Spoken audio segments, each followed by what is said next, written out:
मोहतरम नाजरीन, क़यामत का नाम सुना होगा। क़यामत का तस्वुर आप दोस्तों ने किया होगा। कैसी होगी क़यामत, कैसा मंजर होगा क़यामत का, क्या होगा क़यामत में, और वो 8 चीज़ें क्या हैं जो क़यामत आने के बाद भी कायम व दायम रहेंगी। आइए आज की वीडियो में मुलाहिज़ा करते हैं।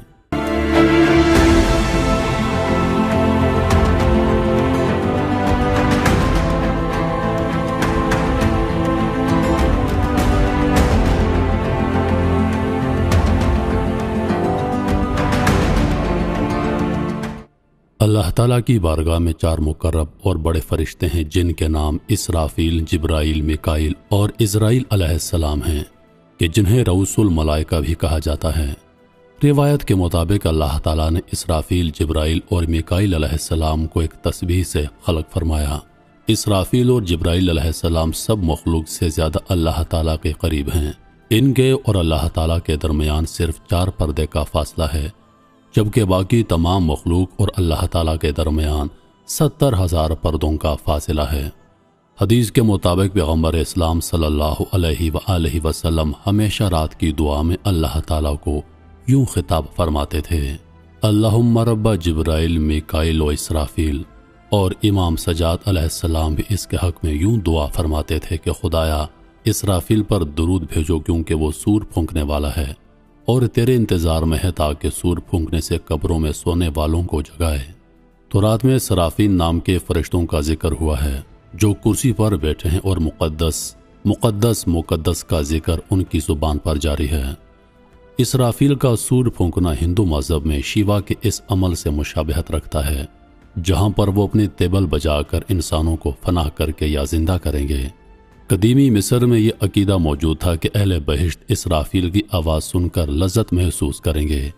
इसी तरह शाम के कदीमी दानिशमंद ने इसराफील को एक खुश आवाज़ फरिश्ता कहा है कि जब इसराफील तस्बीह करता है तो आसमान वाले अपनी इबादत को छोड़कर उसकी तस्बीह सुनने लग जाते हैं।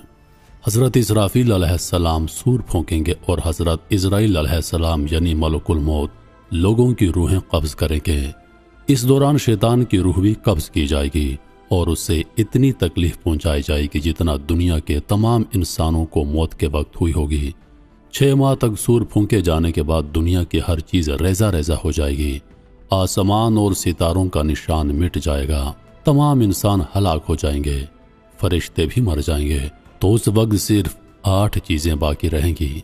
उन 8 चीज़ों में पहले अल्लाह ताला का अर्श, दूसरा अल्लाह की कुर्सी, तीसरी लौह, चौथी कलम, 5वीं जन्नत, 6ठी दोज़ख, 7वीं सूर और 8वीं चीज़ जो बाकी बचेगी वो रूहें होंगी। लेकिन रूहों को भी बेखुदी ज़रूर होगी। शाह रफ़ीउद्दीन मुहद्दिस दहलवी के मुताबिक बाज़ उलमाए कराम के नज़दीक ये 8वीं चीज़ें भी कुछ देर के लिए मौदूम हो जाएंगी और सिर्फ अल्लाह की ज़ात बाकी रहेगी। उस वक्त जब अल्लाह ताला की ज़ात के सिवा कोई बाकी नहीं रहेगा तो अल्लाह ताला फरमाएगा कि कहाँ हैं हुकूमतों के दावेदार और बादशाह, किसके लिए आज की सल्तनत है। फिर अल्लाह ताला खुद इरशाद फरमाएगा कि तमाम सल्तनत खुदा वहदहू क़हार के लिए है। उसके बाद एक वक्त तक सिर्फ अल्लाह की ज़ात ही मौजूद रहेगी। उसके बाद एक मुद्दत के बाद अल्लाह ताला खुद ही तमाम चीज़ों को दोबारा पैदा करेगा। इस दौरान कितना अरसा होगा ये अल्लाह के सिवा कोई नहीं जानता। ज़मीन उस वक्त ऐसी होगी कि उसमें इमारतों, दरख्तों, पहाड़ों और समुद्रों वगैरह का निशान तक नहीं होगा। उसके बाद जिस जिस मुकाम पर से लोगों को अल्लाह ताला चाहेगा वहीं से उनको दोबारा जिंदा करेगा। इंसानों को दोबारा जिंदा करने का तरीका यह होगा कि पहले उनकी रीढ़ की हड्डियों को जिंदा किया जाएगा और फिर उनके जिस्मों के बाकी अज़ा को उससे जोड़ दिया जाएगा। जब तमाम जिस्म तैयार हो जाएंगे तो सब रूहों को सूर में रखा जाएगा। उसके बाद अल्लाह ताला एक बार फिर हज़रत इसराफील अलैहिस्सलाम को हुक्म देगा कि सूर को पूरी ताकत के साथ फूंको। उस वक्त अल्लाह ताला इरशाद फरमाएगा, कसम है मेरी इज्जत व जलाल की, कोई रूह भी अपने ढांचे के अलावा कहीं नहीं जाए। अल्लाह का यह हुक्म सुनकर तमाम रूहें उसी तरह अपने अपने जिस्मों में चली जाएंगी जिस तरह परिंदे अपने घोंसलों में चले जाते हैं। यहाँ यह वाज़ेह रहे कि सूर इसराफील में रूहों की तादाद के मुताबिक सुराख हैं। जब दूसरी बार सूर फूंका जाएगा तो तमाम रूहें परिंदों की तरह निकलकर अपने जिस्मानी ढांचों में दाखिल हो जाएंगी اور ہمیشہ ہمیشہ کے لیے ان کا تعلق جسموں کے ساتھ قائم ہو جائے گا اور سب کے سب زندہ ہو جائیں گے۔ اس کے بعد پھر سور پھونکا جائے گا جس کی وجہ سے زمین پھٹ جائے گی اور لوگوں کو باہر نکال دے گی۔ لوگ گرتے پڑتے سور کی آواز کی طرف دوڑیں گے۔ یہ سور بیت المقدس کے اس مقام پر پھونکا جائے گا جہاں صخرہ کا پتھر ہوا میں معلق ہے۔ جسموں میں روحوں کی آمد اور دوسرے سور کے پھونکے جانے میں 40 سال کا عرصہ گزر جائے گا۔ قبروں سے جب لوگ دوبارہ زندہ ہوں گے تو وہ اسی شکل میں پیدا ہوں گے جس طرح ماں کے پیٹ سے پیدا ہوئے تھے، یعنی ان کے بدن ننگے ہوں گے، ان کا ختنہ نہیں ہوگا اور داڑھی بھی نہیں ہوگی۔ ارشاد خداوندی ہے، جیسا کہ ہم نے اس خلقت کو اول مرتبہ پیدا کیا ہے اسی طرح دوبارہ پیدا کریں گے۔ جب انسان زندہ ہوں گے ان کے سر کے بال اور منہ میں دانت ہوں گے، جبکہ سب لوگ جو دنیا میں جسمانی معذور تھے وہ بھی درست اعضاء کے ساتھ ہوں گے۔ صحیح مسلم کی روایت ہے کہ سب سے پہلے زمین میں سے حضرت محمد مصطفیٰ صلی اللہ علیہ وآلہ وسلم اٹھیں گے، اس کے بعد حضرت عیسیٰ علیہ السلام اور اس کے بعد جگہ جگہ سے انبیاء علیہ السلام اٹھیں گے، اس کے بعد صدیقین، شہداء اور صالحین اٹھیں گے، اس کے بعد مومنین، پھر فاسقین، پھر کفار تھوڑی تھوڑی دیر بعد ایک دوسرے کے بعد برآمد ہوں گے۔ حضرت ابوبکر صدیق اور حضرت عمر بن خطاب رضی اللہ تعالی عنہ حضور پاک علیہ الصلوۃ والسلام اور حضرت عیسیٰ علیہ السلام کے درمیان میں ہوں گے۔ سورۃ القاریہ کا ترجمہ۔ یاد کرو وہ واقعہ جو دل دہلا کر رکھ دے گا۔ کیا ہے وہ دل دہلا دینے والا واقعہ؟ اور تمہیں کیا معلوم وہ دل دہلا دینے والا واقعہ کیا ہے؟ جس دن سارے لوگ پھیلے ہوئے پروانوں کی طرح ہو جائیں گے اور پہاڑ دھنکی ہوئے رنگین اون کی طرح ہو جائیں گے۔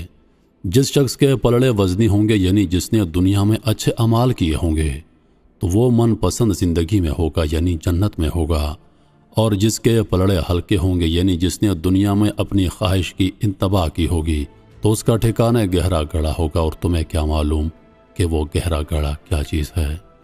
وہ ایک دہکتی ہوئی آگ ہے جس میں اللہ کے نافرمانوں اور گناہگاروں کو ڈالا جائے گا۔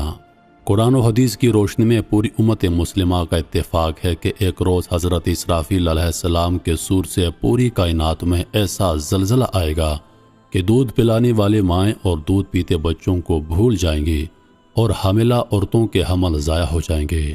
چیخ و پکار اور زلزلے کی شدت بڑھتی جائے گی جس سے تمام انسان اور جانور مرنا شروع ہو جائیں گے، یہاں تک کہ کائنات میں کوئی بھی زندہ باقی نہ بچے گا۔ جیسا کہ سورۃ الرحمن میں اللہ تعالیٰ ارشاد فرماتا ہے، اس زمین میں جو کوئی ہے وہ فنا ہونے والا ہے اور صرف تمہارے پروردگار کی ذات باقی رہ جائے گی۔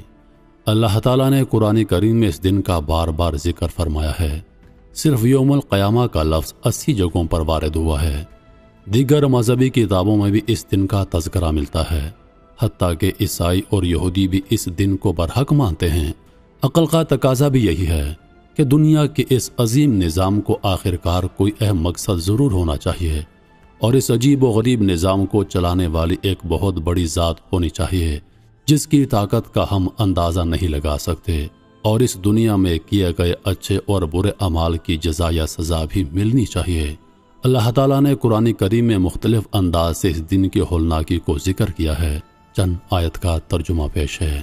جب سورج لپیٹ دیا جائے گا اور جب ستارے ٹوٹ ٹوٹ کر گریں گے، اور جب پہاڑوں کو چلایا جائے گا، اور جب سمندروں میں طغیانی آ جائے گی، اور جب آسمان کا چھلکا اتار دیا جائے گا، اور جب دوزخ بھڑکائی جائے گی، اور جب جنت قریب کر دی جائے گی، تو اس وقت ہر شخص کو اپنا سارا کیا دھرا معلوم ہو جائے گا۔